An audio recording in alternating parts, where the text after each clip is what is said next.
কাণ্ড ঘটে। আজকে আবার দুটো ভিডিও হবে। যাকগে। দুটোর বেশি হবে, যাই হোক বলো। দুটোর বেশি হবে কেন? আর বলো না, আরেকটা আচ্ছা ক্লাস হবে না আবার? আরে না, সেটার জন্য না, মানে সেটা তো দুটো ডিফারেন্ট ক্লাস, যাই হোক। পিভিসি দেখবি যে তোদের যে বাথরুম টাথরুমে যে পাইপ হয়, তারপরে আরো ম্যাক্সিমাম ক্ষেত্রে যে পিভিসি ইউজ করা হয়। পিভিসি কি জিনিস? পিভিসি হচ্ছে, আচ্ছা এইটা কি বলতো? কোনটা?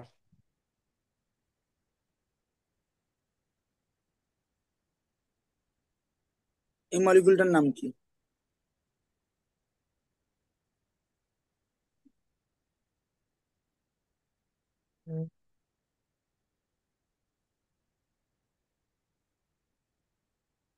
Ethyl chloride.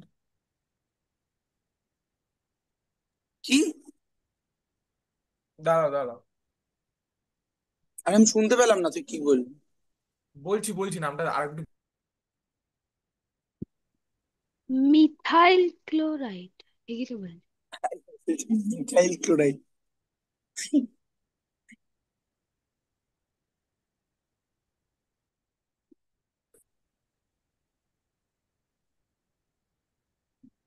বল বল, ঠিক করে বল। আচ্ছা, তোদের সিলেবাসটা আমাকে একটুখানি দেখতে হবে, তোদের বোধহয় এইবার মলিকুলার ওয়েটের ক্যালকুলেশনটাও আছে। তো বল, এটা আমি একটু দেখে নিচ্ছি তো। আমারটা ভুল হয়েছে। তোরটা শুনতেই পাইনি আমি, আরেকবার বল। ইথাইল ক্লোরাইড হবে। Ethyl chloride? তাহলে এই এই ভদ্রলোক কি জিনিস? দাঁড়াও, ইথাইল না, এটা ইথাইল ক্লোরাইড হবে। এখানে ডবল বন্ড আছে, দাঁড়া দাঁড়া। আহ,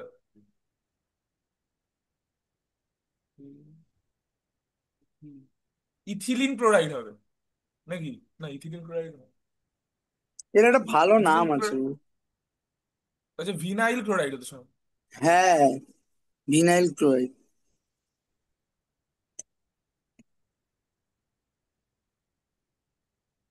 এই ভালো নামটা বাদ দিয়ে কি নাম, মানে ওই যদি আইইউপিএসি নেম করতে চাই? আর ইউপিএসসি নাম বললে তো তখন তোকে দেখ ওয়ান টু ওয়ান পজিশনে ওয়ান ক্লোরো ইথিলিন এরকম হবে। আচ্ছা, আচ্ছা, মানে তোদের ভিনাইল ওই পলিমারটা সিএইচ টু সিএইচ রিংটাকে বলে তো নাকি, মানে সি ডবল বন্ডেড ওই রিংটা। হ্যাঁ হ্যাঁ। মানে ভিনাইল তো ওই ওই সি ডবল বন্ডেড সি এই রিংটাকে তো না, মানে ভিনাইল কেন হচ্ছে? না, ভিনাইল মানে হচ্ছে ডবল বন্ডের কার্বনে যদি একটা মানে ডবল বন্ডের কার্বনের পজিশনটাকে ভিনাইল পজিশন বলে। হ্যাঁ হ্যাঁ। আচ্ছা, তোদের পলিমারে classification, natural and synthetic methods of polymerization, addition and condensation, co-polymerization, some important polymers like polyethylene, nylon, polyester, bakelite, rubber, and biodegradable and non-biodegradable polymers. ও নেই তো? তাহলে তোদের ছায়ার বইটাতে কেন পলিমারের ইয়েগুলো ছিল? আরে অনেক কিছু এক্সট্রা আছে বইয়ে, বইয়ে থাকে অনেক কিছু এক্সট্রা। মানে মলিকুলার ক্যালকুলেশনের ফর্মুলা আমি দেখেছিলাম ছায়ার বইটা, ওই জন্য আমি ভেবেছিলাম ওটা এবার পড়াতে হবে। তোমার বিকজ তো পুরো পুরোনো বই। হ্যাঁ, তোমার তো পুরোনো বই, না নতুন না, বইও নতুন থাকবে আশা বইটা করি। যখন ছিল ওটা দেখেছিলাম। হ্যাঁ মানে বাদ তো দেয়নি হয়তো, নতুন কিন্তু বইটা ওটা আছে না কার? পড়তে এখানে এখানে বোধহয় অর্কিতার কাছে। এই অর্কিতা, তুই একটু থাকবে, পলিমারের নতুন এই বইও জায়গাটা, থাকবে আমি শিওর। হ্যাঁ। পুরোনো বইতে নেই মলিকুলার ক্যালকুলেশন। আচ্ছা, আমি পাঠাবো ছবি তুলে। ছবি তুলে পাঠাতে হবে না, মানে তুই একটু চেক কর, আমি বলছি পলিমারের চ্যাপ্টারটা একটু পেছনের দিকে যা, ওখানে দেখবি একটা জায়গায় এরকম থাকবে MW এভারেজ, ঠিক আছে? দিয়ে এরকম sum sum summation over NI WI divided by NI এরকম থাকবে, ঠিক আছে? দেখ ওটা আছে বই কিনা, নেই তোর তো। নতুন বইতে আছে আমি দেখেছি, কিন্তু এখানে সিলেবাসে নেই। এবার আমি কি তাহলে পড়াবো না পড়াবো না? আছে আছে আছে, এই কোথায় বইটা, আছে, কিসে?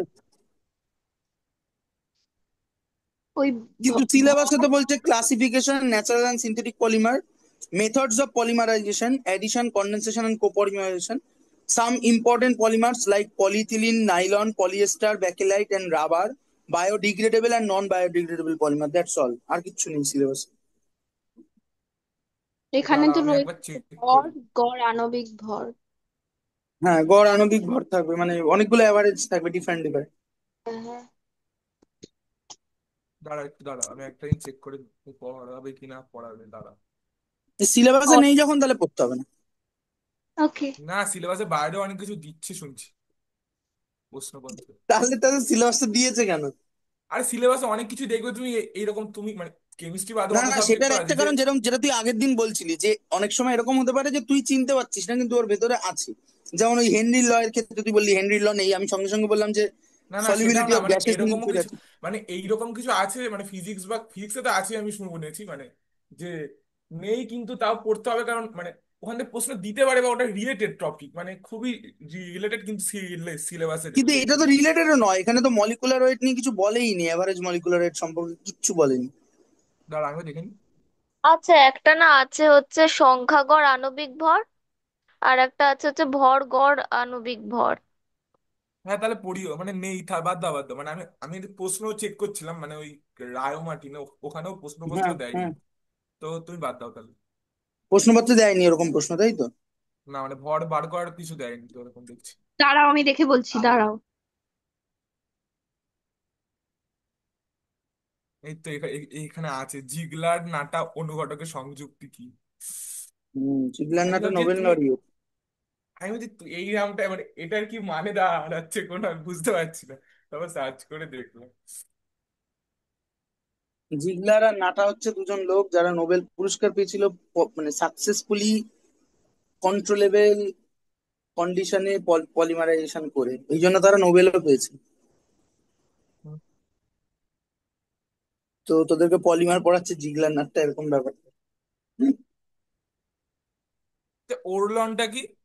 না, অঙ্ক দিয়ে কোনো কোয়েশ্চেন দেয়নি। Very good, thank you. হ্যাঁ, কি পড়লাম?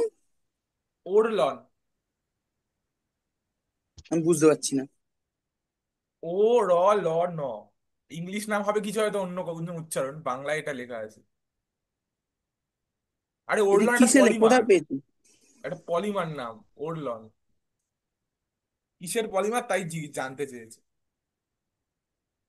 ওর লন বল তাহলে। তাই তো বললাম। হ্যাঁ, ওটা তো বোধহয় ইয়ে পলি অ্যাক্রাইলো নাইট্রেট, হ্যাঁ হ্যাঁ, এখানে ব্যাগ অপশন ট্যাগ আছে। তৈরি হয়। হ্যাঁ অ্যাক্রিলো নাইট্রাইল নাকি সব লেখা আছে। হুম হুম হুম হুম। ঠিক আছে, আমরা দেখছি। ঠিক আছে, ওটা নেই যখন তাহলে আমাদের পলিমারের একটা বড় পার্ট নেই, মানে আমি যেটা ভেবেছিলাম তার মধ্যে। ঠিক আছে, যাই হোক। হ্যাঁ, ভিনাইল ক্লোরাইড। এই ভিনাইল ক্লোরাইড ভদ্রলোক যদি জোড়েন, ঠিক আছে, পরপর, তাহলে কি হবে? সরি, যদি এ পলিমারাইজ হয় তাহলে এরকম হবে: CH ডবল বন, CH2 ডবল বন, হ্যাঁ ডবল বন কেন, CH2CHCl, এটা হবে। তাহলে এর হুম। নাম তখন কি হয়ে যাবে? Poly polyvinyl chloride. Phenyl. Vinyl chloride, মানে সিএইচ এইটা এন মানে সব থেকে সোজা নাম, বাকিগুলো আমি দেখলাম। পিভিসি। ঠিক আছে। হুম। হ্যাঁ। তারপরে ধর, আম, এই যে আম, এটা নিয়ে খুব মানে এই পলিমার গুলো নিয়ে খুবই মজার মজার গল্প আছে, এবং পলিমার গুলো কোথা থেকে তৈরি হয়েছে, এবং এক একটা পলিমার, মানে নাইলন 6 যখন ভাববো আর কি, ঠিক আছে, নাইলন, নাইলন তৈরি করেছিল হচ্ছে ডাও। এই আগের দিন ডাও এর কথা বলছিলাম, সেই ডাও। হুম। তো সেই নাইলন তৈরি করতে গিয়ে মানে কত ধরনের ঝামেলা, কোর্ট কেস হ্যান ত্যান, মানে করতে গিয়ে না, মানে শয়তানি আর কি, ঠিক আছে। ওই তো তুমি এগুলো ভেরিটাসিয়ামের কোথায় চ্যানেলটায়। পড়েছো? ও আচ্ছা, মেডিসিন আছে। তার আগেও আমি আচ্ছা জানতাম আচ্ছা। মানে ডাওয়ের এইসব গল্প, ঠিক আছে, এটা নিয়ে সিনেমাও হয়েছে, ঠিক আছে। তো যাই হোক, মানে মানুষকে প্রায় মেরে ফেলা, মানে ওই আর কি, যে কর্পোরেট যেভাবে কাজ করে। তো হ্যাঁ, ডাও ডাও এরকম প্রচুর ইয়ে আছে, মানে বেসিক্যালি টেফলন তৈরির সময় বা নাইলন তৈরির সময় যে বাই প্রোডাক্ট তৈরি হচ্ছিল, বা ওদের যে আনরিয়েক্টেড মেটেরিয়াল হ্যান ত্যান মুক্ত, এগুলো ওরা যেখানে যেখানে রিলিজ করে দিত আর কি, ঠিক আছে। বলে ওই আর কি, যা মানে প্রাণের তো কোনো ভ্যালু থাকে না এইসব ইয়ের কাছে, থাকতে পারেও না, মানে যারা এই তত্ত্বে বিশ্বাস করছে যে পৃথিবীর সকল রিসোর্স আমার হবে, তার কাছে প্রাণের ভ্যালু থাকতে পারে না। তার কাছে প্রাণের ভ্যালু সির্ফ এইটুকুই যে ও আমার কারখানায় কাজ করে, বা ও আমাকে এই সুবিধাটুকু করে দেয়, দ্যাটস অল, ঠিক আছে। তো হ্যাঁ, মানে রিসেন্টলি মানে ভেরিটাসিয়াম এই কাজগুলো খুব ভালো করছে রিসেন্টলি, মানে এবং সেটা সত্যি ভালো। মানে ভেরিটাসিয়ামের মধ্যে একটা চ্যানেল, সে পলিটিক্যাল মানে পলিটিক্যাল কাজ বলে করছে তা নয়, কিন্তু সে করছে, এটা দেখে আমার বেশ ভালোই লাগে আর কি, ঠিক আছে। যাক গে তো, মানে আমারও বহুদিনের ইচ্ছা যে বাংলায় একটা ঠিকঠাক বিজ্ঞানের ইউটিউব চ্যানেল থাকবে আর কি, যারা ঠিকঠাক বিজ্ঞানের কথা বলবে আর কি, সেনসেশন তৈরি করা নয়, ঠিক আছে, যা যা ইচ্ছা বলে দিল। হুম, মানে করতে গিয়ে ভুল বলতে পারে, সে ভুল হয়ে গেল, সে বুঝতে পারলো, বোঝেনি বলে ভুল বলেছে, সেটা আলাদা কথা। কিন্তু ডেলিবারেটলি না বুঝে একটা জিনিসকে রং চড়িয়ে বলা, হুম, সেটা যেন না হয় আর কি, ঠিক আছে। তা আমি তো বহুদিন ধরে ভেবেছি এরকম একটা কিছু করব, কিন্তু করা আর হয়ে উঠছে না। একটা রিসেন্ট টপিক পেয়েছি, যেটা ভাবছি করবো আর কি। তো দেখা যাক আর কি।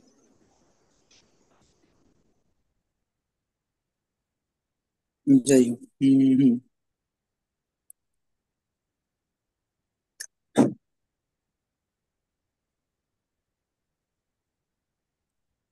হ্যাঁ, তার নাইলন 6 6 আমি পরে বলছি, একবারে যখন বলতে হবে তখন বলতে হবে, ঠিক আছে। আম, যেটা এখন আমি বলতে পারি সেটা হচ্ছে ইয়েটা, তোর হচ্ছে টেফলন, ঠিক আছে। হুম। টেফলন কি জিনিস? টেফলন হচ্ছে এই ভদ্রলোক, C double bonded C F F, এর নাম কি হবে? এর নাম হবে ভিনাইল। না, বিনাইল নয়। কোনটাকে বিনাইল বলবি তুই তাহলে? হ্যাঁ, এটার নাম হচ্ছে সোজা টেট্রা ফ্লুরো ইথিলিন।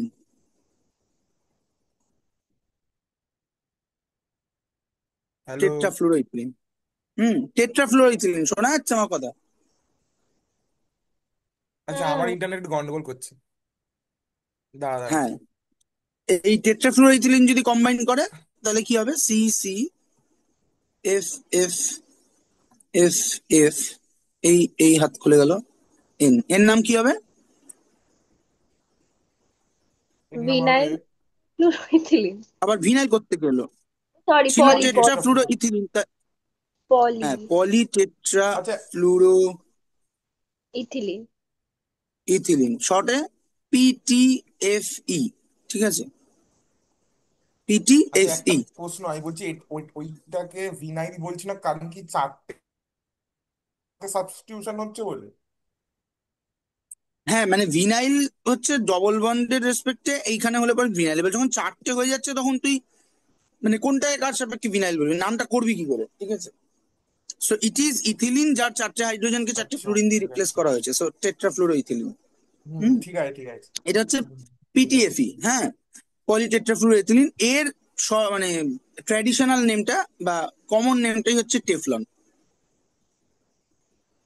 মানে one of the stable molecules in our, stable polymers বলতে পারিস, স্টেবল মলিকুলও বলতে পারিস, ঠিক আছে। বিকজ কার্বন ফ্লুরিন বন্ড গুলো খুব স্ট্রং এবং সহজে কারোর সাথে বাইন্ড করে না, কিচ্ছু করে না।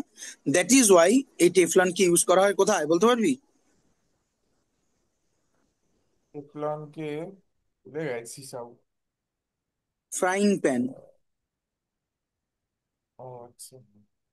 ঠিক আছে, নন স্টিক ফ্রাইং প্যান, এই যে নন স্টিক, এই নন স্টিকটাই টেফলন করে, ঠিক আছে।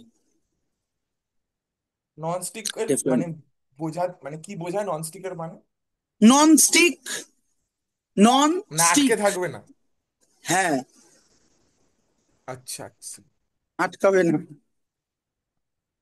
তাহলে ঠিক আছে, কি নন স্টিক আটকাবে না ফ্রাইং সেটা প্যান। কি? যেটা রান্না করা হবে সেটা? হ্যাঁ, আচ্ছা মানে ডিমের মামলেট নন স্টিকে তো বোধহয় তেল ফেল ছাড়াও ডিমের মামলেট ভাজা যায়, ঠিক আচ্ছা। আছে। সো নন স্টিক, এবং মানে তুই যদি 300 ডিগ্রি টেম্পারেচারে হিট করিস তাহলে ওটা 300, মানে আমাদের নর্মাল যে আমাদের বাড়ির রান্না ফান্না এতে কিছু হবে না, হ্যাঁ। তবে মানে মাঝে এরকম কিছু রিসার্চ বেরিয়েছিল, মূলত ওই ডাওয়ের কেসটা ছড়িয়ে যাওয়ার পরই, যে টেফলন কোম্পানি থেকে বেরোনো জিনিসপত্র দিয়ে হচ্ছে, তো সেখান থেকে একটা ছড়িয়েছিল যে ননস্টিক ইউজ করা ঠিক নয়, এবং সেই জন্য মানুষ এটা, কিন্তু বাট ননস্টিক যদি কেয়ারফুলি ইউজ করা যায়, প্রথম কথা হচ্ছে যে ওভারহিট না করা, অ্যাজ লং অ্যাজ তুই ওভারহিট করছিস না, ইট ইজ গুড, কোনো অসুবিধা নেই। 2 নম্বর হচ্ছে যে ননস্টিক যদি একটু পুরনো হয়ে যায় তাহলে ওটা ইউজ না করাই ভালো, মানে হিটিং এর ক্ষেত্রে, ঠিক আছে, মানে যখন ওই খানিকটা উঠে উঠে গেছে তখন ওটা ইউজ না করাই ভালো, ঠিক আছে। আর ননস্টিক ইউজ করলে একটু বেটার কোয়ালিটি ননস্টিক ইউজ করে ভালো, মানে অ্যাটলিস্ট যে কোম্পানিগুলোর একটু মান ইজ্জত আছে, লাইক বড় বড়, মানে তুই একটা কমন লোকাল কিনলি, তারা আদৌ কি বোরোসিল পলিমার যেরকম। দিয়ে কোট করেছে ভগবান জানে তো। হুম হুম সেটা একটা ব্যাপার, ঠিক আছে। তো তা হুম। ওটা হলে পরে ননস্টিকের কোনো সমস্যা নেই, ঠিক আছে। বাট ননস্টিকের প্রতি একটা নেগেটিভ ইয়ে আছে। বাট দ্য প্রবলেম ইজ যে সামহার অ্যারাউন্ড ওই ভেরিটাসিয়াম ভিডিওটা দিয়ে দেখবি যে এই যে টেফলনের কতগুলো ফ্র্যাগমেন্ট আর কি, সেই ফ্র্যাগমেন্ট গুলো বোধহয় আমাদের সবার বডিতে আছে, ঠিক আছে। মানে আমেরিকা ফ্যামেরিকার লোকেদের তো ব্লাড টেস্ট করলে পরে মানে 100 জনের ব্লাড টেস্ট করলে 95 জনের মধ্যেই থাকবে। ইভেন ভেরিটাসিয়ামের ওই এরিক মুল্লার যে ছেলেটি, ও নিজেই ব্লাড টেস্ট করি সারপ্রাইজ হয়ে গেছিল যে এতটা লেভেলে আছে বডিতে ফ্র্যাগমেন্ট গুলো, ঠিক আছে। কি জানি বলে ফ্র্যাগমেন্ট গুলোকে, আমি ভুলে গেছি। মানে ওটা তো থাকাটা ক্ষতিকর জনক? একটু প্রবলেমেটিক তো বটেই, বিশেষ করে একটা সার্টেন লেভেলের উপরে যদি থাকে, ঠিক আছে। আচ্ছা। তো যাই হোক, মানে এটা নিয়ে কিছু আহামরি ব্যাপার নয়, মানে আমি প্রায় এখন তুই গ্যারান্টি সহকারে বলতে পারিস যে ধর আজকে যারা মা হবে বা কালকে যারা মা হয়েছে, তাদের ব্রেস্ট মিল্কে আই থিঙ্ক 100 জনের ব্রেস্ট মিল্কের মধ্যে 70-80 জনের ব্রেস্ট মিল্কে মাইক্রোপ্লাস্টিক থাকবে, ঠিক আছে। হুম। সো এটা এমন ব্যাপার নয় যে ও বাবা এটা আছে, এরকম জিনিস এখন আমরা আমাদের কমন হয়ে গেছে, ঠিক আছে। তো যাই হোক, মাইক্রোপ্লাস্টিকটা কি আমি জানি না। মাইক্রোপ্লাস্টিক মানে হচ্ছে প্লাস্টিকের মাইক্রো ফ্র্যাগমেন্টস। আচ্ছা। এই যে তুই এত প্লাস্টিক ব্যবহার করছিস, এর কত পার্সেন্ট ঠিক ঠিক করে রিসাইকেল হয়? হয় না। ম্যাক্সিমামটা হুম। যায় সমুদ্রে, ইয়েতে, ঠিক আছে। এবং মানে একটা জায়গায় আছে স্পেসিফিক ওশনে সম্ভবত, স্পেসিফিক ওশন আর আটলান্টিক ওশনে ওই জায়গাটা সম্ভবত, আমি ভুলে গেছি জায়গাটা এক্স্যাক্টলি, যেখানে মানে ওই তোরা পড়েছিস না ভূগোলে, ক্লাস 9 না 10-এ থাকতো সমুদ্র হ্যাঁ হ্যাঁ স্রোত গুলো পড়তে হতো। তো হ্যাঁ ওই হ্যাঁ। ওই সমুদ্র স্রোত পৃথিবীর সকলের অঞ্চলের ওই প্লাস্টিক ভাসমান গার্বেজ গুলোকে ওই জায়গায় এনে একটা বৃহৎ আইল্যান্ড তৈরি করেছে, ঠিক আছে। আর প্লাস্টিক আইল্যান্ড বলাই হয়, ঠিক আছে, নাকি গার্বেজ আইল্যান্ড বলা হয়। তো প্লাস্টিক তো হাজার হাজার বছরে নষ্ট হওয়ার কথা নয়। হম। তো কি হয় যে আস্তে আস্তে ওটা ইয়ে হতো, মানে সূর্যের আলো, জলের স্রোত, আর পুড়িয়ে এইসবে দিলে ওগুলো কি হয়ে যাবে? প্লাস্টিক যদি পুড়িয়ে দিই তাহলে কি কি কি কি হয়? পুড়িয়ে দিলে, তুই পুড়াতেই পারিস, তাতে বিষাক্ত গ্যাস তৈরি হবে, গ্রিন হাউস টাইপের গ্যাস তৈরি হবে, ঠিক আছে। ফলে সেটা আরো গন্ডগোলের। তো আচ্ছা। এবার যেটা ব্যাপার সেটা হচ্ছে যে ওই প্লাস্টিক গুলো আস্তে আস্তে সূর্যের আলো এবং সমুদ্রের স্রোত এসবে ভাঙতে থাকে, ভাঙতে থাকে, ভাঙতে ভাঙতে ভাঙতে ভাঙতে একদম গ্রাইন্ড হয়ে মাইক্রো লেভেলে চলে যায়। সো ইটস লাইক জলের সাথে একটা কোলয়েড তৈরি করে, সেগুলো সামুদ্রিক মাছেরা খায়, এন্ড সেই মাছ তুই খাস। সো আলটিমেটলি তোর শরীরে মাইক্রোপ্লাস্টিক ফ্র্যাগমেন্ট এসে পৌঁছায়। ঠিক, বুঝতে পেরেছি। তো যাই হোক, এবার আমরা ফর্মালি আমরা আমরা পড়াতে ঢুকি আর কি, ঠিক আছে। হুম। তো ক্লাসিফিকেশন অফ পলিমার্স।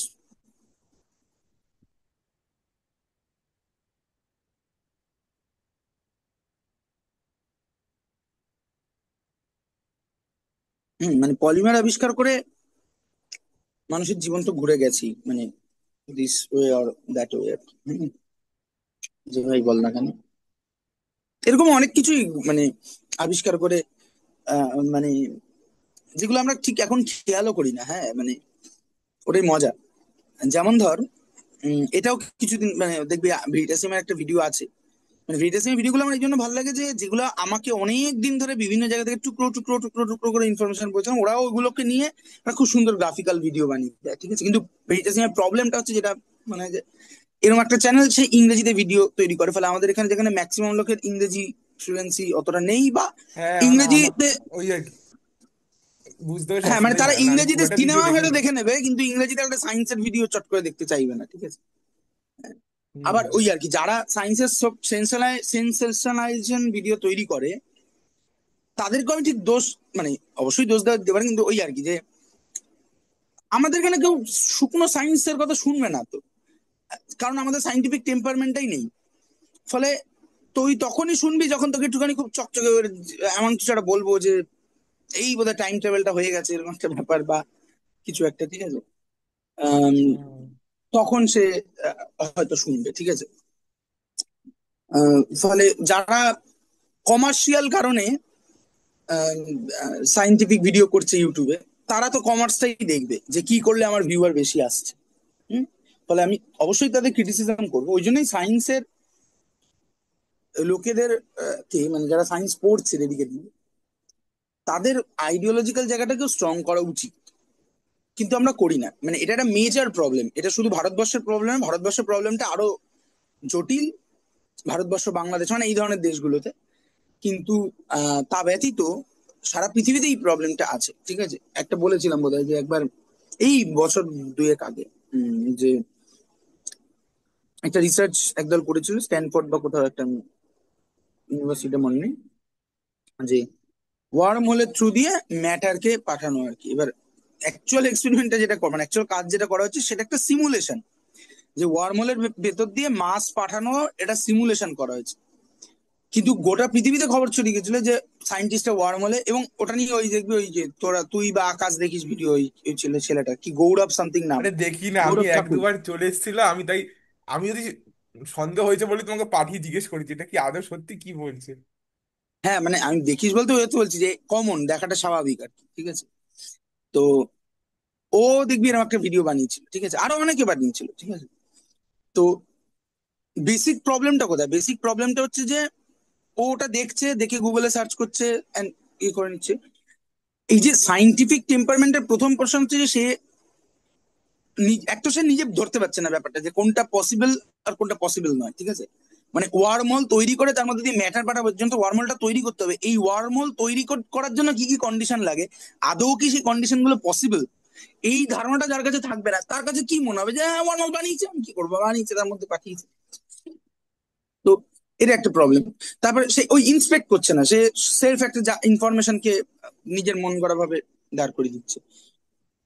প্রবলেম হচ্ছে ওইটাই যে আরো বেশি প্রবলেম হয়ে যায় কি, যে এরা যে ভিডিও গুলো বানায়, এরা যদি একটা 10 মিনিটের ভিডিও বানায়, এই 10 মিনিটের ভিডিওতে এরা অনেকগুলো কথা বলবে যেগুলো ঠিকঠাক। লাইক এই ভিডিওটার ক্ষেত্রে আমি দেখেছিলাম যে বলছে যে এটা যদি হয় তাহলে কোয়ান্টাম ক্রিপ্টোগ্রাফিতে একটা নতুন দিক খুলে যাবে, এটা খুলে যাবে, ওটা খুলে, সে ঠিক কথা, কিন্তু তুমি মূল জায়গাটাই তো ভিত্তিহীন বলছো, ঠিক আছে। তো যাই হোক, তো এই ধরনের জিনিস আরো প্যাথেটিক আর কি, মানে আরো আরো ডিফিকাল্ট। এবং এটা কেন হয়, এটা কেন হয় তার একটা ছোট্ট উদাহরণ দিচ্ছি। আমার এক বন্ধু যার ভাইকে আমি পড়াইও, মানে সুমন্ত নয় আরেকজন, ঠিক আছে, পাড়াতেই থাকে। তো সেই ছেলেটি 11-12 সায়েন্স নিয়ে পড়েছে, কিন্তু ওর সায়েন্স নেওয়ার কথা ছিল না, তাও নিয়েছে। যাই হোক, তো নিয়ে খুব ভালো রেজাল্ট করেছে, তাও নয়, রেজাল্টটা ইম্পর্টেন্ট নয়, কিন্তু বলতে চাইছি যে ও সায়েন্সের লোক ছিল না, ঠিক আছে। যাই হোক, পরবর্তীকালে নিজের কেরিয়ার বেছে নিয়েছে। এখন সে বোধহয় নিউ ইন্ডিয়ান এক্সপ্রেসে সাংবাদিক, ঠিক আছে। আহ, মানে ইন্ডিয়ান এক্সপ্রেস বড় একটা মেইন আছে যেটা, আর আর ওই একই পরিবারের আরেকটা শাখা সংগঠন আছে, ঠিক আছে, নিউ ইন্ডিয়ান এক্সপ্রেস। সেখানে সে ইয়েতে সাংবাদিক। তো সে কিছু মাস আগে আমাকে একদিন ফোন করেছিল। সে গিগরি পেরেলেমান সম্পর্কে তাকে একটা লেখা লিখতে দিয়েছে, ঠিক আছে। হুম। এখন সে আমাকে বলছে যে গিগরি পেরেলেমানের যে কাজটা, হুইচ ইজ পয়েন্ট কেয়ার কনজাংচার, যেটা প্রায় 200 বছর ধরে কেউ প্রমাণ করতে পারেনি, তারপর গিগরি পেরেলেমান প্রমাণ করেছিল। তো সেটা যে বুঝতে চাইছে। এখন সেটা বুঝতে গেলে পরেই প্রথম প্রথম তাকে ডাইমেনশন ব্যাপারটা বোঝাতে হবে। সেটা যখনই বললাম, দেখছি ইয়ে করছে। এবার এই সবকিছুর পর হয়তো সে একটা 300 শব্দের লেখা লিখবে, ঠিক আছে, যেটা কোথাও একটা কোনায় ছেপে বেরোবে বা এক কোনা আর্টিকেলে থাকবে। এখন তাও সপ্তর্ষি বিং সপ্তর্ষি, সে আমাকে ফোন করেছে। এবার ওখানে যদি একজন থাকতো যার সাইন্টিফিক ব্যাকগ্রাউন্ডে কিচ্ছু নেই, এবং যার পরিচিত কোনো রকম সায়েন্স জানা লোকও নেই, তাকে যদি অ্যাসাইনমেন্টটা দেওয়া হয়, সে কি করে, সে গুগল খুঁজবে, খুঁজে যে ইনফরমেশনটা সে ঠিক মানে মনে হবে একটু বুঝতে পেরেছি পেরেছি সেইটার উপর বেস করে সে লিখে দেবে আর কি, ঠিক আছে। দ্যাট ইজ দ্য প্রবলেম, যে সায়েন্স কমিউনিকেশন ভারত পৃথিবীর নিরিখে একটা বড় প্রবলেম। কারণ যারা ডেডিকেটেড সায়েন্সের পড়াশোনাটা করে, তাদেরকে কমিউনিকেট করা শেখানো হয় না। আর ফলে মানে যারা কমিউনিকেট করে তারা ডেডিকেট সায়েন্সটা জানে না, ঠিক আছে। ফলে ওই সাইন্টিফিক জার্নালিস্ট এই জিনিসটা তৈরিই হচ্ছে না, ঠিক আছে। কিন্তু এটা তৈরি হওয়ার যথেষ্ট দরকার আছে। এই সবার বাকি কোনো কিছু জার্নালিজম না হলেও চলবে, মিউজিক কনসার্টের জার্নালিজম না হলেও চলবে, ক্রিকেটের জার্নালিজম না হলেও চলবে, ঠিক আছে। হুম। কিন্তু পলিটিক্যাল অ্যাফেয়ারের জার্নালিজম দরকারি, এবং science is the most political thing. ফলে সায়েন্সের জার্নালিজম আরো বেশি দরকারি, ঠিক আছে। কারণ মানব সভ্যতা এগিয়ে যায় সায়েন্স এগিয়ে যাওয়ার মধ্য দিয়ে। তার যদি সেটা যদি মানুষের কাছে ছড়িয়ে না যায়, তার মানে গন্ডগোল আছে, ঠিক আছে। ক্রিকেট না ছড়ালেও চলবে, ফুটবল না ছড়ালেও চলবে, তো যাই হোক, ব্যাপারটা ওইখানে। আর হুম। এবার আমি দেখেছি যেমন নীল ডিগ্রিস টাইসনের ভিডিওতে আমি দেখেছি যে ওখানে ওরা অক্সফোর্ড ইউনিভার্সিটিতে, স্ট্যানফোর্ড না কেমব্রিজে সম্ভবত ডেডিকেটেডলি এখন সায়েন্স কমিউনিকেশন কোর্স চালু করছে। মানে top top scientist from different department like chemistry, physics, তারা একসাথে এসে একটা কোর্স ডেভেলপ করার চেষ্টা করছে যে আমরা সাইন্টিফিক মাস কমিউনিকেশন শেখাবো। ঠিক আছে, এইসব ভারতবর্ষে তুই চিন্তাও করতে পারিস না এখন। ঠিক আছে, ইভেন এই এরিক মুল্লারের কথা যেটা বলছিলাম, ভেরিটাসিয়াম চ্যানেলটা, এই এরিক মুল্লার পিএইচডি করেছে ফিজিক্সে। কিসে পিএইচডি, ফিজিক্সের কোন টপিকে পিএইচডি করেছে, কোনো মানে সোকল ফিজিক্সের কোনো কোয়ান্টাম মেকানিক্স বা এই ধরনের কিছু। ও পিএইচডি করেছে how to teach science or physics through multimedia, মানে অডিও ভিজুয়াল ফরম্যাট। ঠিক আছে, এইটার উপর পিএইচডি করা যায়। আমাদের এখানে তুই বলতে যা একজনের কারো কাছে, ঠিক আছে, যারা ডেডিকেটেডলি কেমিস্ট্রি বা ফিজিক্স নিয়ে রিসার্চ করেছে, ওরা প্রথমেই উড়িয়ে দেবে। ঠিক আছে, মানে মানে আজ থেকে ধর 4 বছর মতো আগে লোকজনকে যখন এআই এর কথা বলতাম, যারা ডেডিকেটেডলি রিসার্চ করছে তারা ফুৎকারে উড়িয়ে দিত। ঠিক আছে, যে না এআই দিয়ে রিসার্চ আবার কি জিনিস, মানে ওগুলো কোনো মানে নেই। ঠিক আছে, এরকম লিটারালি মানে they are qualified scientist in traditional term. আমি জানি না আজকে তারা কি বলে, 4 বছর পেরিয়ে এসে। ঠিক আছে, আমি যেমন আমার এক পরিচিত, খুব পরিচিত না, একসময় খুব পরিচিত ছিল, তার ইয়েতে শুনেছি যে তার যে গাইড আর কি, আহ, যাকে চ্যাট জিপিটি ইউজ করতে দেখলে একটুখানি নাক সিটকায় আর কি। ঠিক আছে, বা মানে খানিক বকাবকি আর কি, মানে মৃদু বকাবকিও করে। তো যাই হোক, তো ব্যাপারটা এখানে সায়েন্স কমিউনিকেশনের গন্ডগোলটা এখানে। যাই হোক, হ্যাঁ, তো আমরা যেটা পড়ছিলাম সেটা হচ্ছে ক্লাসিফিকেশন অফ পলিমার্স। ঠিক আছে, 1 নম্বর,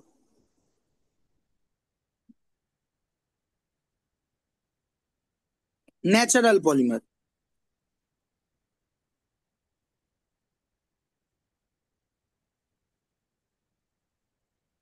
আচ্ছা, সবাই সবার বই সামনে রাখবি এন্ড মার্ক করতে করতে যাবি, কারণ এগুলো অনেক বেশি ইনফরমেটিভ। একমাত্র এই পলিমার কন্ডেনসেশন বা ওই পলিমার তৈরি করার পার্টটুকু ছাড়া আর বোঝার তেমন কিছু নেই। ঠিক আছে, হুম, আহ, মানে আমাকে বুঝিয়ে দিতে হবে এরকম কিছু নেই, বোঝার কিছু তো নেই, মানে এরকম ঠিক নয়। যাই হোক, হুম, তো হ্যালো। Natural polymer. হ্যাঁ বল। দাদা একটু আরো শোনা যাচ্ছে আমার কথা? আচ্ছা, হ্যাঁ শোনা যাচ্ছে।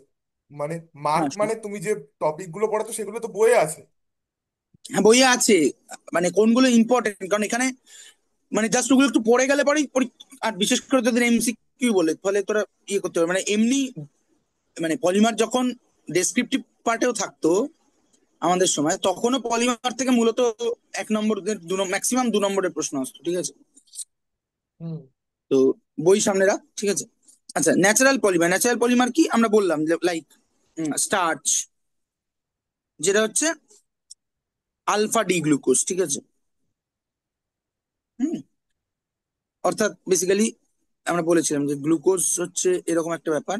হুম, এর এই যে বন্ড গুলো আছে, এটা হচ্ছে ইকুইটোরিয়াল বন্ড, আর এটা হচ্ছে অ্যাক্সিয়াল বন্ড। ঠিক আছে, যদি এখানে ও থাকে, এটা থ্রু দিয়ে প্রপাগেট করে। ঠিক আছে, এই ইকুইটোরিয়াল বন্ডের থ্রু দিয়ে তাকে, তখন আমরা তাকে বলি আলফা লিঙ্কেজ। ঠিক আছে, এই আলফা লিঙ্কেজ থাকে হচ্ছে এই আমরা যেসব স্টার্চ গুলো খেতে পারি, like potato starch, corn starch and all that. ঠিক আছে, এগুলো আমরা ভাঙতে পারি, আলফা লিঙ্কেজ সমস্ত প্রাণী কম বেশি ভাঙতে পারে। ঠিক আছে, এবং এটা খুব গুরুত্বপূর্ণ আমাদের এনার্জি স্টোরেজ এন্ড এসব করার জন্য। ঠিক আছে, আবার আরেক ধরনের যদি অ্যাক্সিয়াল বন্ড দিয়ে জোড়ে, হুম, তাহলে যেমন ধর সেলুলোজ। ঠিক আছে, মানে এই যে আচ্ছা, তুই এটা কি সুতির জামাটা কিসের যদি পরে ভিত্তিতে ভাগ থাকিস। করছি? হ্যাঁ, এটা কিসের ভিত্তিতে ভাগ করছি? কিসের ভিত্তিতে ভাগ করছি মানে? ক্লাসিফিকেশন তো কিছু ভিত্তিতে হয়। মানে পলিমারের ক্লাসিফিকেশনটা কিসের রেসপেক্টে করছি? হ্যাঁ।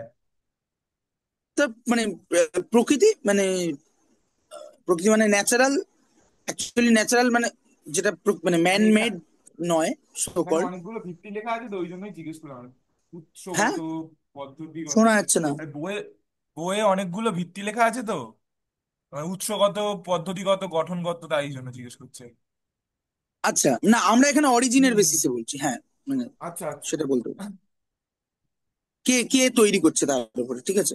হ্যাঁ, তো সেলুলোজ হচ্ছে এই এই সেম জিনিস, শুধু এই অ্যাক্সিয়াল বন্ড দিয়ে লিঙ্কেজ হবে, সো বিটা ডি গ্লুকোজ, ঠিক আছে।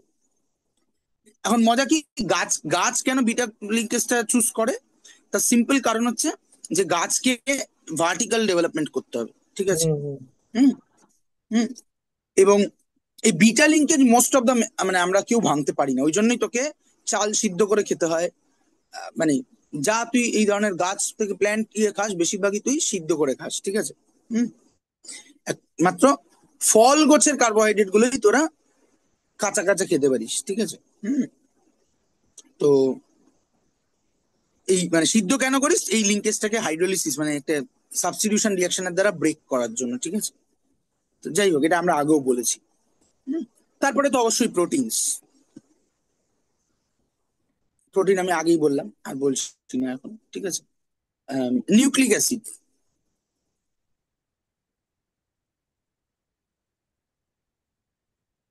আমার কথা কি শোনা নিউক্লিক যাচ্ছে? অ্যাসিড, ঠিক আছে। হ্যাঁ, যাচ্ছে। মানে খুব আস্তে আসছে না? হ্যাঁ, তারপরে হচ্ছে ন্যাচারাল রাবার, ঠিক আছে। ন্যাচারাল রাবার, এই রাবার ইন্ডাস্ট্রিতে এখন খুব ক্রাইসিস চলছে, ঠিক আছে। ন্যাচারাল রাবার, ঠিক আছে।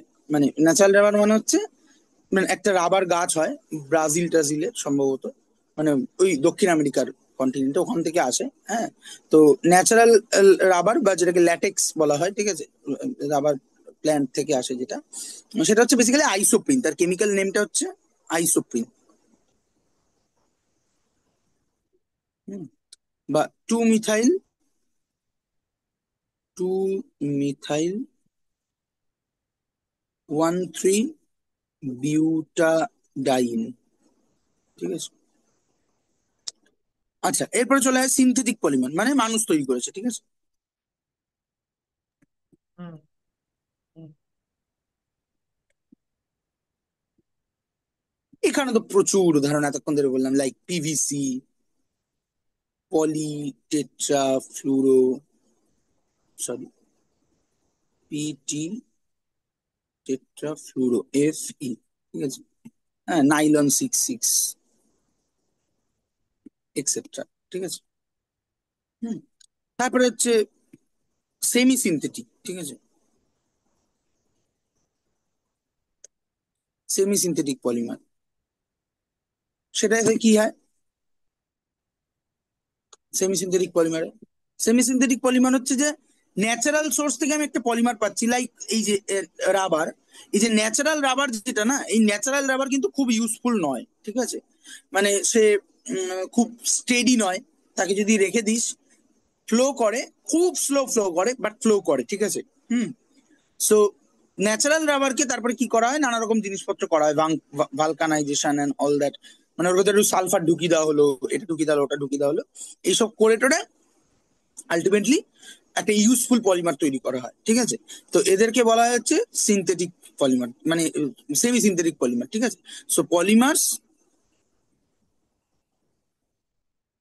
দ্যাট অবটেন থ্রু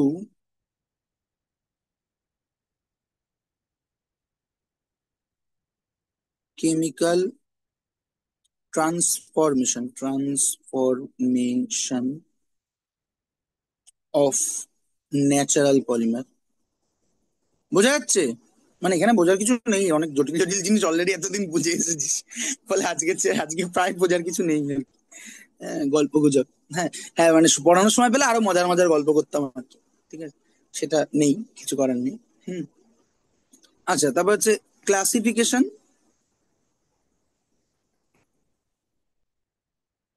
পরের সেমিস্টারে আমরা খুব ভালো করে পড়বো, বেসড অন মেথড অফ পলিমারেশন, ঠিক আছে। মানে যদি তোরা পড়তে চাস, এত অত্যাচার করছিস হয়তো দেখি পরের বছর এলি না, মানে পরের সেমিস্টার। এটা কোথায় আছে একটু বাংলায় বলো তো, ব্যাংক খুলতে খুলতে সময় নষ্ট হয়ে যাবে। আরে মেথড অফ পলিমারাইজেশন মানে হচ্ছে, এই বল বাংলায় তো কি লেখা আছে, মানে ওরকম কিছু লেখা থাকবে যে পলিমার তৈরির পদ্ধতির সাপেক্ষে শ্রেণী বিভাগ আর কি। হ্যাঁ, ওই পদ্ধতিগত পলিমারাইজেশন। কি? হ্যাঁ, সেটা কি? একটা হচ্ছে চেইন অর এডিশন পলিমার। ও আচ্ছা, হ্যাঁ পেয়েছি। তো উচ্চ মাধ্যমিক দিতে যাচ্ছিস জীবনে প্রথমবার, কেমন লাগছে? ফাইনাল ম্যাচ, উচ্চ ইওর উচ্চ পারফরমেন্স মাধ্যমিক হোয়াট হ্যাপেন? জীবনে লোকে প্রথমবারই দেয়। না না, কেউ কেউ দ্বিতীয়বারও দেয়। হ্যাঁ দেয়, কিন্তু সেটা প্রথমবার না হলে দ্বিতীয়বার কি করে হবে? হ্যাঁ, তা তো বটেই। তো আমি তো বলতে চাইছি যে তোরা প্রথমবার দিতে যাচ্ছিস, তো তোরা দুবারই দিবি অবশ্য। হ্যাঁ, সেটাও ঠিক। বলা যায় না, আচ্ছা, 3-4বারও দিতে হতে পারে সাপ্লি যদি হয়। Final match, your performance what happen? What feeling, আমার পারফরমেন্সটা হোক, তারপর ফিলিংসটা হবে।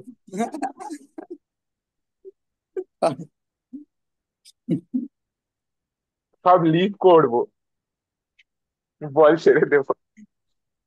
খুব খারাপ পিচের না, আমাদের একটা অবস্থা। ভাবতা দেওয়া, আমি জানি না তোদেরকে এই ভাবতাটা দিয়েছে কিনা কেউ ছোটবেলায়। আমাদের একটা ভাবতা দেওয়া তো মাধ্যমিক পরীক্ষার সময়, বলো তো এই তো জীবনের সবচেয়ে বড় পরীক্ষা, এইটা দিয়ে নে হ্যাঁ, তারপর জীবন। মাধ্যমিক এখনো এখনো দেওয়া হয় এখনো। এবং তারপরে এইটার তো উপরই জীবন প্রাইভেট মজা টিউশনে মজা। বেঁচে আছে। এইটার উপরই এই 10 অব্দি প্রাইভেট টিউশনটা বেঁচে আছে। মানে কেন মানে প্রাইভেট টিউশন পেতে ভাওতা, হবে? মানে মানে এই ভাওতাটা দিয়ে মানে একটা ওই একটা কি ইলিউশন তৈরি করে। কত গুরুত্বপূর্ণ মানে কি পরীক্ষা, ইলিউশন? এই যে ও হ্যাঁ, গুরুত্বপূর্ণ, গুরুত্বপূর্ণ। কত কত কত, মানে তুমি কত ইম্পর্টেন্ট দেখো সিস্টেমের কাজ, মানে সিস্টেমের জন্য। না না, গুরুত্বপূর্ণ পরীক্ষা মানে এক অর্থে।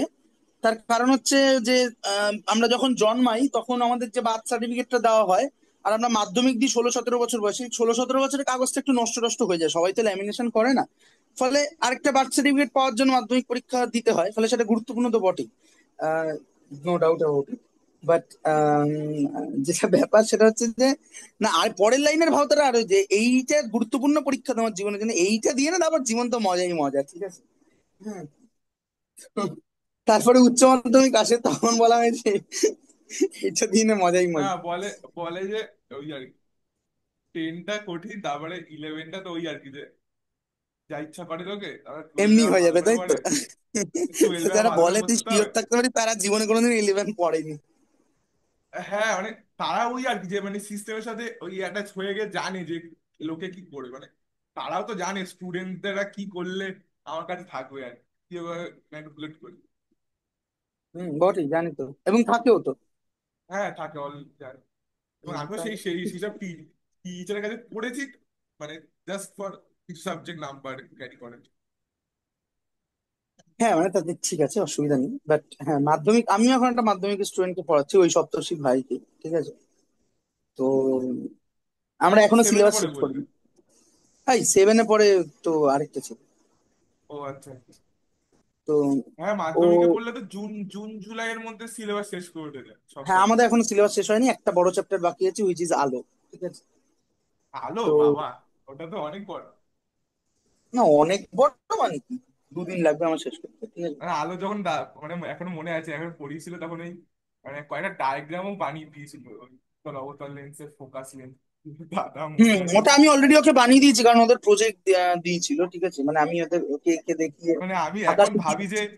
এখন ভাবি যে কত কিছুই যে পড়েছিলাম ক্লাস 10-এ, আলো আর তড়িৎ চ্যাপ্টারটা, মানে বড় বড় হুম, চ্যাপ্টার গুলো ছিল। যে তড়িৎ, মানে হ্যাঁ এখনো তড়িৎ ভাবি অনেক যে, বড় চ্যাপ্টার ছিল। আমি বলবো হ্যাঁ আলোর থেকেও তড়িৎটা অনেক বড় চ্যাপ্টার, তড়িৎটাতে অনেক কিছু আছে মানে ওদের। আমাকে মোটামুটি ব্যান্ড থিওরি অব্দি পড়িয়েছিল, আমি ভাবছি কত কিছু এটা পড়িয়ে দিয়েছিল। হ্যাঁ, ব্যান্ড থেকে কিন্তু মুশকিলটা হয়ে যায় কি বলতো, আমিও তো ভাবি পড়া মানে পড়িয়েছি 9-এ, বিশেষ করে ওকে অনেক কিছু পড়িয়েছি, কিন্তু ওই আর কি যে রেসিপ্রোকেট হয় না, তখন আমি মনে করি যে না বেশি চাপ দেওয়া হয়ে যাচ্ছে, এইসব তো ওদের মানে ওর কোনো কন্টেম্পোরারি স্টুডেন্ট তো পড়ছে না, ফলে আমি কি করে এক্সপেক্ট করতে পারি যে আমি ওকে পড়াবো আর সেটার সাথে রেসিপ্রোকেট করবে, ঠিক আছে? মানে তোদেরকে আমি ডাইমেনশন যাদেরকে পড়িয়েছি, চন্দ্রিমা ওদের তো ডাইমেনশন পড়িয়েছি, অবশ্যই মনে নেই মোস্ট প্রবাবলি, কারণ একদম শুরুর দিকে পড়িয়েছিলাম এখন। কিন্তু ওকেও ডাইমেনশন পড়িয়েছি অনেকটা, মানে ক্লাস 11-12 এর জন্য মানে মোর দ্যান এনাফ করে পড়িয়েছি, ঠিক আছে। সেটা মানে ডোরেমনের পকেটের এবং উদাহরণ নাইন থেকে টেনে শুরু করে। নাইন টেনে অনেকটা সময় থাকে, মানে আমি যেটা বিচার করে দেখলাম যে মানে অত প্রেশারটা থাকে না, মানে হ্যাঁ, সময় অনেকটা থাকে টাইম তো, পাওয়া মানে যায়। আরে খুব স্বাভাবিক, মানে একটা 100 পাতার বই, তাতেও তেমন কিছু ইনফরমেশন নেই, সেটা তুই পড়ছিস লিটারেলি প্রায় 1.5 বছর ধরে, ঠিক আছে। হ্যাঁ। হ্যাঁ, তো ওটাই ব্যাপার। তো আমি বলেছি যে পুজোর আগে সিলেবাস শেষ হয়ে যাবে।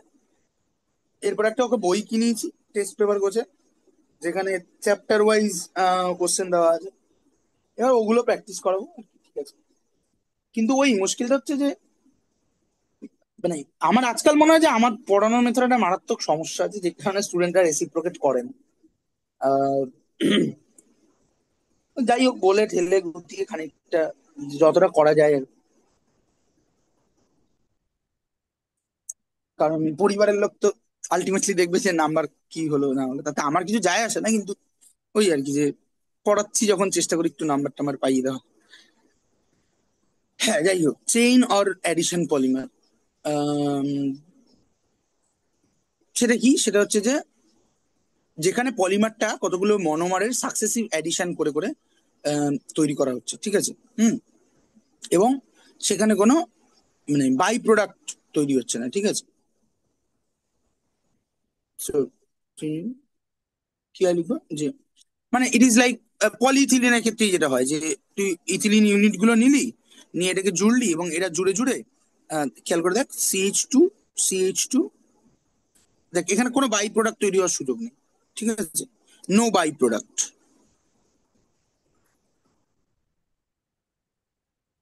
জাস্ট পলিমারে কোনো ডবল বন্ড নো বাই থাকে না না, প্রোডাক্ট। মানে যে কোনো কোনো পলিমারে থাকে? না না, সে থাকবে না কেন, অদ্ভুত কথা, মানে এইখানে ডবল বন্ড থাকছে না, তার কারণে ডবল বন্ডের কস্টেই পলিমারাইজেশনটা হচ্ছে, ঠিক আছে। তো মানে তুই তুই যদি দেখতে চাস, ধর এই ন্যাচারাল রাবার যেটা আর কি, ঠিক আছে। হুম। সেটা কি বেসিক্যালি আইসোপ্রিন আর কি। হ্যাঁ। তো এই ন্যাচারাল রাবার, এই আইসোপ্রিনকে তুই যদি মানে অ্যাকচুয়ালি মানে পলি আইসোপ্রিন যেটা আর কি, হ্যাঁ। আইসোপ্রিন হচ্ছে এই ভদ্রলোকটা, আমি এখানে একটু স্টার কিভাবে লিখে দিই, স্টার স্টার, এটা এক্সট্রা আমি একটা বাক্স করে দিলাম, তুই জিজ্ঞেস করলি বলে তোকে দেখাচ্ছি। হ্যাঁ।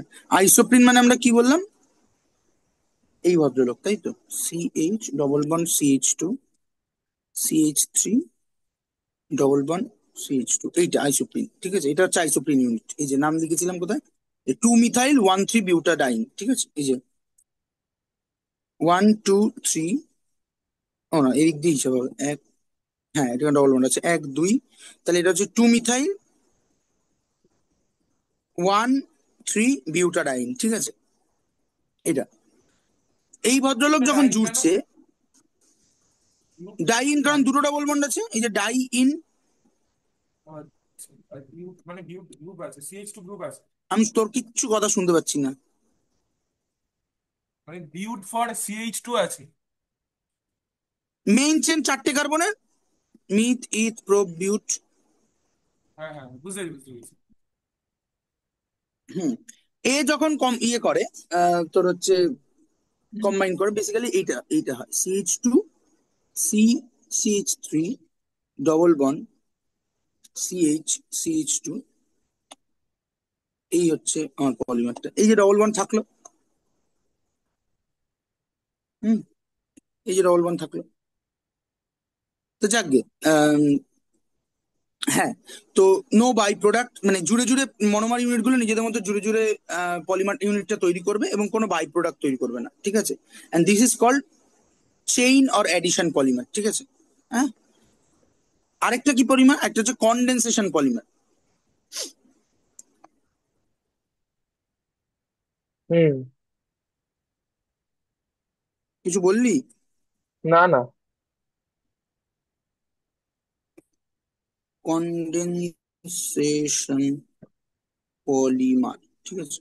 কনডেনসেশন পলিমার ব্যাপারটা কি, ব্যাপারটা হচ্ছে যে এখানে মনোমার ইউনিট গুলো কিছু ফাংশনাল গ্রুপ থাকবে, এন্ড দ্যাট ফাংশনাল গ্রুপ নিজেদের মধ্যে রিয়াকশন করে। যেমন আমরা প্রোটিনের ক্ষেত্রে দেখলাম যে অ্যামাইনো অ্যাসিডের অ্যামিন গ্রুপটা আর অ্যামাইনো অ্যাসিডের কার্বক্সিলিক অ্যাসিডটা রিয়াকশন করে একটা গ্লাইকোসাইড লিঙ্কেজ তৈরি করছে, করে সে একে অপরের সঙ্গে জুড়ছে, এবং এক্ষেত্রে কিন্তু বাই প্রোডাক্ট থাকতে পারে, ঠিক আছে। হ্যাঁ, বাট বাই প্রোডাক্ট ইম্পর্টেন্ট না, বাট স্টেপ ওয়াইজ রিয়াকশনের মাধ্যমে জুড়ছে। সো এক্ষেত্রে কি হচ্ছে, monomer will have two or মোর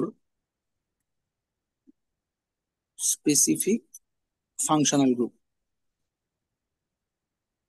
ঠিক আছে।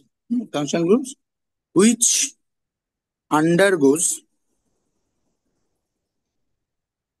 step wise condensation, ঠিক আছে, বোঝা গেল? হ্যাঁ, বুঝতে পেরেছি। Thank you. তারপর চলে আয় ক্লাসিফিকেশন বেসড অন স্ট্রাকচার, ঠিক আছে। এটা আর আমি লিখছি না, মানে জাস্ট নামগুলো লিখে দিই। একটা হুম হচ্ছে হুম linear polymer, linear polymer like ethylene, ঠিক আছে। হ্যাঁ, লিনিয়ার হচ্ছে লিনিয়ার, এদের প্রপার্টি গুলো একটুখানি পড়বি, ঠিক আছে। দেখবি যে যদি লিনিয়ার পলিমার হয় তাহলে করসপন্ডিং এটা কি হবে, যে কি বলছে অ্যালেক্সা? না না, আমার ব্লুটুথটা কানেক্ট করা ছিল তো, ফোনটা যে অন করেছে ওটা ইয়ে করছে, ঠিক আছে। হ্যাঁ, কি যেন বলছিলাম। লিনিয়ার পলিমার বলছে। হ্যাঁ, তো হ্যাঁ, লিনিয়ার পলিমার গুলোর ক্ষেত্রে যেটা হচ্ছে যে এগুলো আম, মানে হাই মলিকুলার মাস ডেন্সিটি ইত্যাদি হয়, কিন্তু এগুলোর বিশেষত্ব হচ্ছে যে এদের টেনসিল স্ট্রেংথটা অনেক বেশি হয়, ঠিক আছে। টেনসিল স্ট্রেংথ মানে জানিস? না, মানে ওই বন্ড দৈর্ঘ্যটা না, টেনশনটা। না না না, আরে এটা তো সেই জিপিএম পড়েছিল না, ফিজিক্স, তোর তো ফিজিক্স ছিল, জেনারেল প্রপার্টিজ অফ ম্যাটারে পড়ানো হয় না, টেনসিল মানে কিন্তন বিকৃতি, আরো কি সব পীড়ন বিকৃতি, হ্যান ত্যান, মানে ও আচ্ছা, আচ্ছা, আচ্ছা, আচ্ছা, আচ্ছা, হ্যাঁ, হ্যাঁ, বুঝতে পেরেছি? আমি বলে দিচ্ছি, তা বেসিক্যালি কোনো একটা হ্যাঁ। জিনিসের এই অ্যালং দা হরাইজন, যে যদি তুই ফোর্স অ্যাপ্লাই করিস, সেইটা স্ট্রেংথ কে বলা হচ্ছে টেনসাইল স্ট্রেংথ। অর্থাৎ এই পলিমার গুলোকে তুই খানিকটা অ্যালং দা পলিমার চেইন তুই টানলে পরে এরা অনেক কিছু হোল্ড করতে পারে, ঠিক আছে। সো দড়ি ফড়ি বানানো যেতে পারে, ঠিক আছে। তারপরে চলে আয়, তারপরে হচ্ছে ব্রাঞ্চ পলিমার, ঠিক আছে। ব্রাঞ্চড পলিমার, পলিমার, ঠিক আছে। ব্রাঞ্চ পলিমারের ক্ষেত্রে কি হচ্ছে, মানে একটা মেইন চেন থাকবে, তার আশেপাশে ব্রাঞ্চিং থাকবে, ঠিক আছে। এদের বিশেষত্ব হচ্ছে যে melting point density, Tencel strength, এগুলো হচ্ছে যে অপেক্ষাকৃত কম, ঠিক আছে। ফলে এগুলো খুব হাই টেন্সাইল স্ট্রেংথ লাগে এরকম জায়গায় ইউজ করা যাবে না। হ্যাঁ, কিন্তু সলিউবিলিটি অপেক্ষাকৃত হায়ার, ঠিক আছে। হ্যাঁ, তো সেটা যেখানে কাজে লাগে সেখানে কাজে লাগানো হয় আর কি, ঠিক আছে। যেমন এর উদাহরণ হচ্ছে লো ডেন্সিটি পলিইথিলিন, এলডিপিই। তারপর হচ্ছে network or cross link polymer, ঠিক আছে।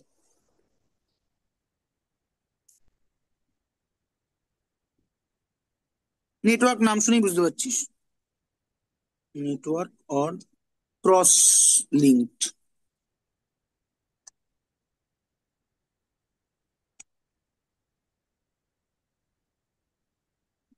এখানে কি হয়, লাইক একটা বড় পলিমার চেন ছিল, যেটা আমরা পড়বো খানিকটা, ভালকানাইজেশন বলা হয়, ঠিক আছে। সেটা কি না, ধর রাবার এরকম ছিল, রাবারটাকে আরো বেশি কাজে লাগানোর জন্য, সে কি কাজ পরে বলছি, সালফারের সঙ্গে একে হিট করা হয়। হুম, যদি সালফারের সাথে হিট করা হয়, এখানে মাঝখানে সালফার ঢুকে যায়, ঠিক আছে।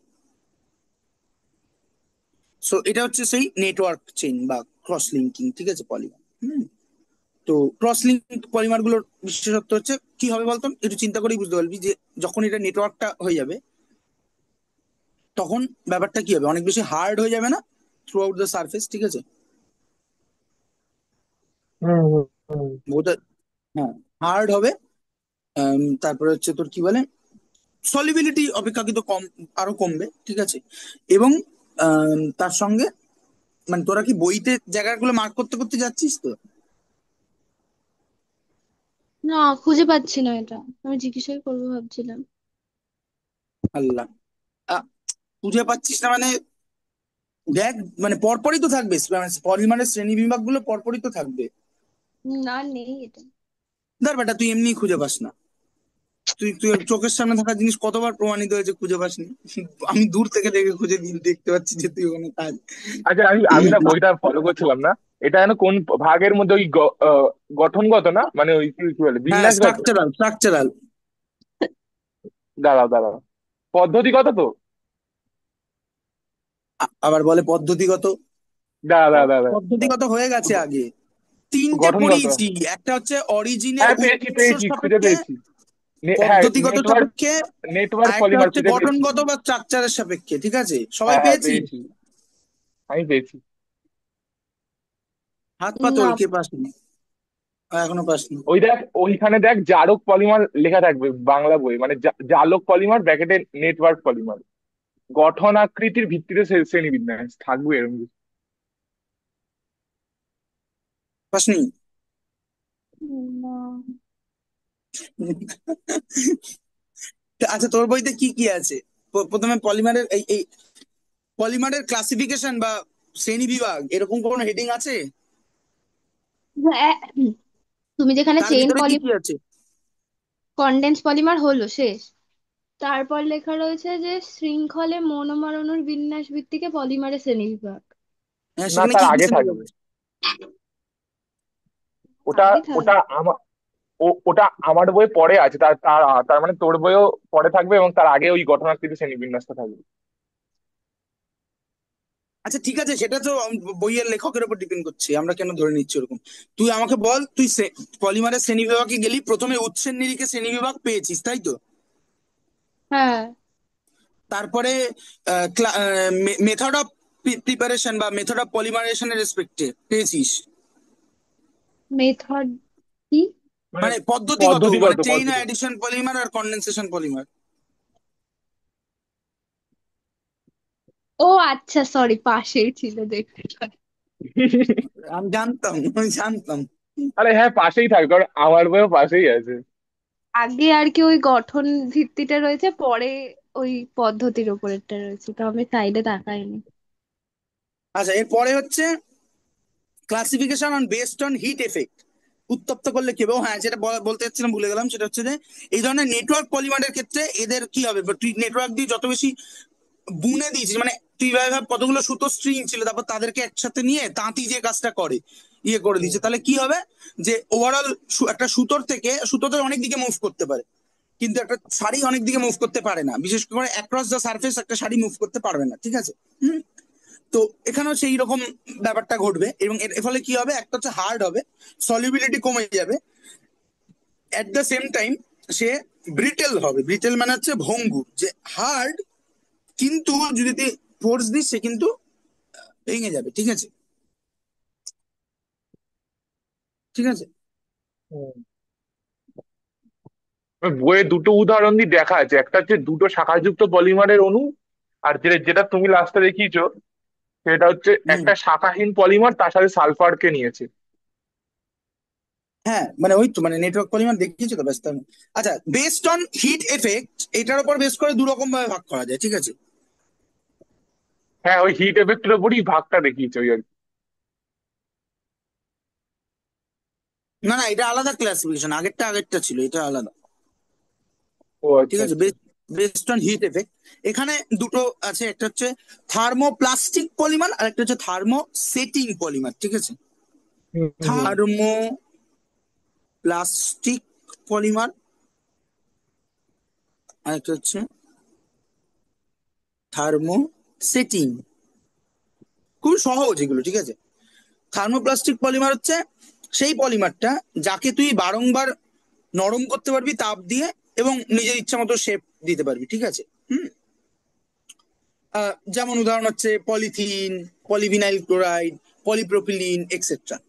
আর থার্মোসেটিং পলিমার হচ্ছে একে একবার উত্তপ্ত করে নরম করা যায় এবং একে মোল্ডে ফেলা যায়, মানে ছাঁচে ফেলা যায়, কিন্তু ওয়ান্স দ্যাট ক্রিয়েটেড, ঠিক আছে, ও ওটা ইরিভার্সিবল, ওকে আর হিট দিলে পরে ও গোল ইয়ে হবে না, মানে আহ, নরম হবে না, ঠিক আছে, অন্য কিছু হবে, নষ্ট হয়ে যাবে, ঠিক আছে, তো হবে না। এগুলো কিরকম, যেমন phenol formaldehyde resin, epoxy resin, মানে এই যে তোরা যে ভালো ফেভিকল গুলো ইউজ করি আমরা, যেমন মানে মানে যেটা ওই, ইপক্সি মানে ওখানে ইপক্সাইড আছে? ইয়েস ইয়েস ইয়েস, আমি বলছিলাম না কদিন আগে যে হ্যাঁ হ্যাঁ, বেসিক্যালি বলছিলে দেখবি বলছিলে। ইপক্সি রেজিন বলে আর কি, ঠিক আছে। দেখবি এক ধরনের ওই ফেসবুক ইউটিউবে শর্টস থাকে না, ওই যে এক ধরনের ট্রান্সপারেন্ট জিনিসের মধ্যে একটুখানি গ্লিটারি গ্লিটারি ব্যাপার দিয়ে ব্যাপারটাকে ভালো করে গোলায়, তারপরে বিভিন্ন ছাঁচে ফেলে তৈরি করে, তারপরে হ্যাঁ ঘষে হ্যাঁ ঘষে হ্যাঁ। ওটাকে পরিষ্কার করে, হ্যাঁ। ওগুলো হচ্ছে ইপক্সি রেজিন, ঠিক আছে। ফলে ওগুলোকে তুই নরম অবস্থায় পাচ্ছিস, তারপর নিজের মতো করে মোল্ড করতে পারছিস, but once it is fixed it is irreversible, ঠিক আছে। Hmm, this are called thermosetting polymer. আচ্ছা, 1:30 বেজে গেছে, ফলে কি ছাড়বো? বাবা, এত টাইম ঠিক কি কবে থেকে হয়ে গেল? না না, বকা ফকা খাই আমি উল্টো। মানে 12টা 15 দিকে শুরু হয়েছে তো, মানে 1টা 45 অব্দি পড়া যায় কি? মানে এটা শেষ করে দিলে ভালো হয়। আমার মানে একটা এই 45 traffic- কেন, আরো বেশি অব্দি পড়া যায়, তোরা বল। আচ্ছা, জানি না না। আমার কোনো অসুবিধা নেই। আরে অসুবিধা থাকলে বল, আমি ছাড়তে পারি, কোনো অসুবিধা নেই। আবার কটায়? পরে 4টে থেকে ক্লাস আছে। বলবে সেটাই প্রশ্ন। 4টে হ্যাঁ থেকে? পরের ক্লাস কি 4টে থেকে? হ্যাঁ, তাই তো ছিল নাকি?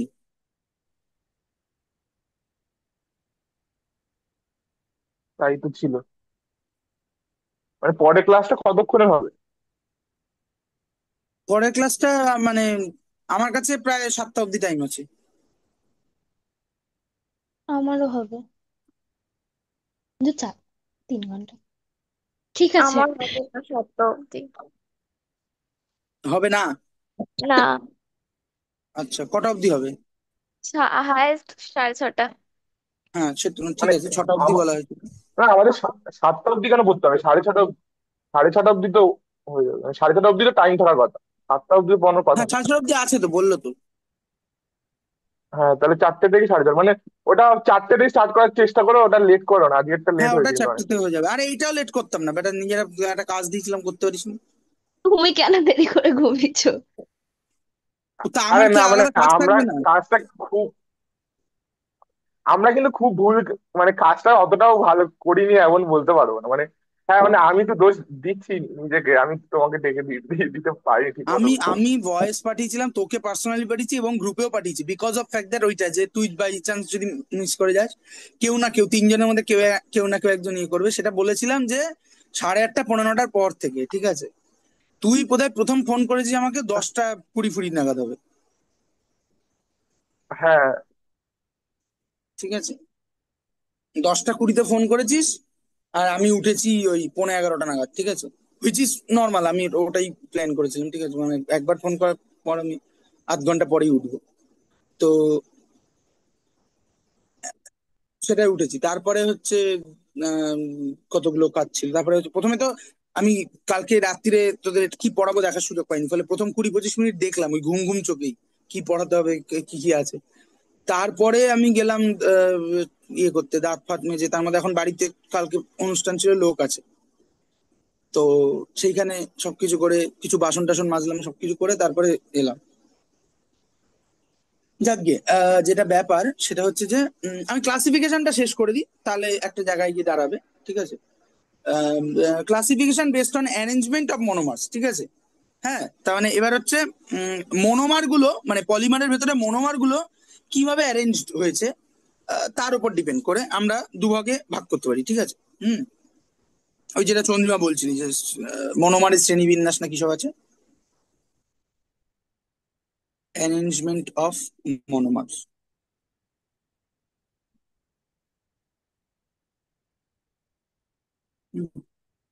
এক হচ্ছে হোমোপলিমার। হোমোপলিমার, হোমোপলিমার মানে কি?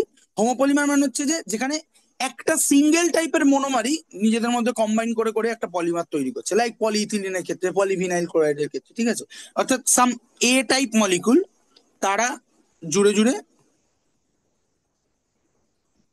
আলটিমেটলি পলিমারটা তৈরি করছে, ঠিক আছে? This is homopolymer, correct?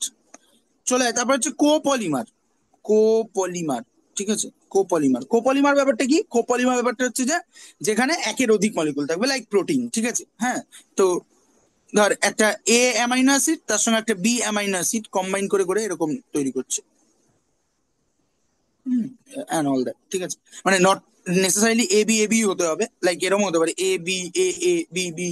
হ্যাঁ, বিশেষ করে অ্যামাইনো অ্যাসিডের ক্ষেত্রে তো এটা হয়ই, আমরা অ্যামাইনো অ্যাসিড আজকেই পড়বো, মানে দেখবো যে লাইক গ্লাইসিন অ্যালানিন আর ধর টাইরোসিন মিলে করছে, তাহলে গ্লাই এলা টাই, ট্রাই এলা গাই, এরকম করে হচ্ছে, ঠিক আছে?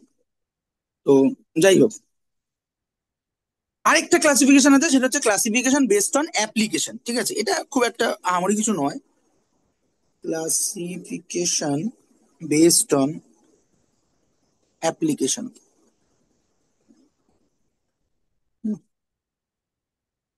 Classification based on application. এখানে কি আছে? এক নম্বর হচ্ছে ধর রাবার টাইপের যারা, ঠিক আছে?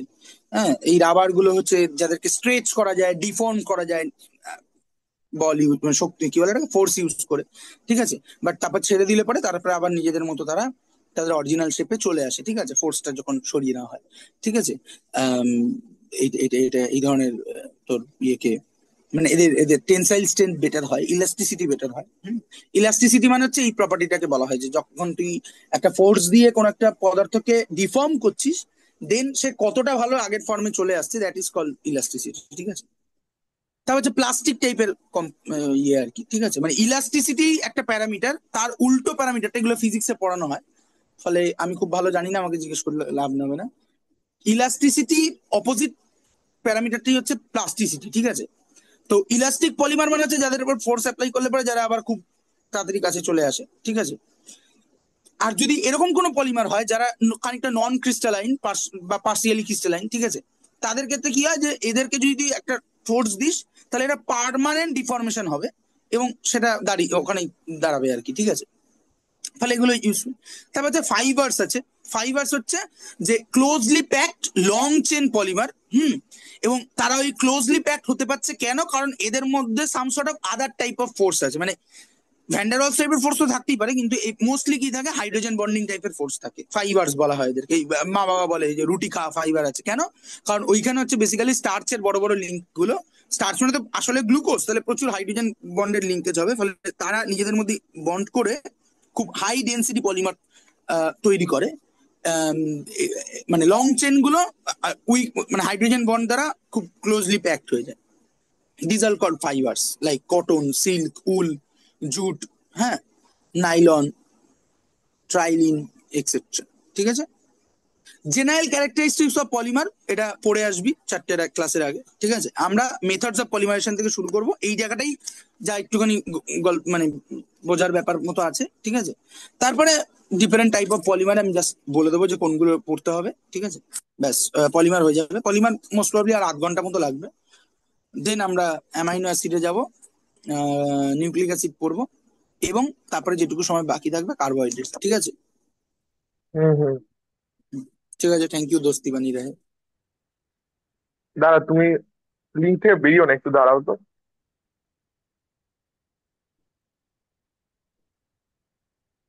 বাকিরা চলে যেতে পারি, মানে ক্লাস শেষ হয়ে গেছে।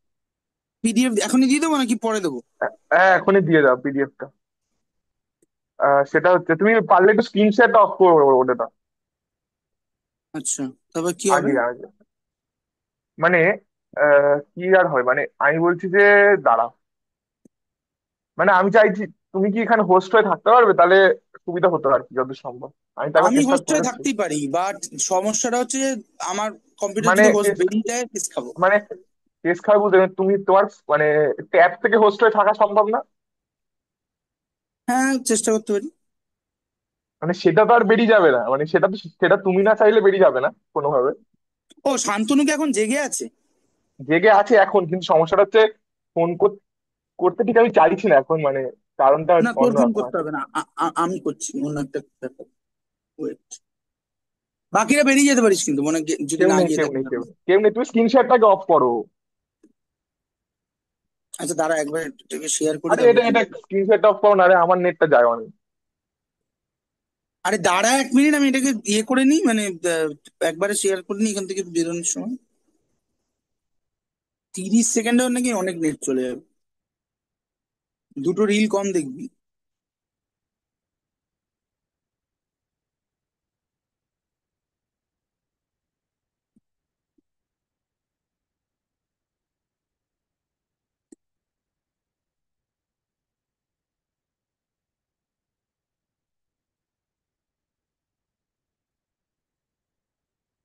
ও রেকর্ডিংটা স্টপ করেছি।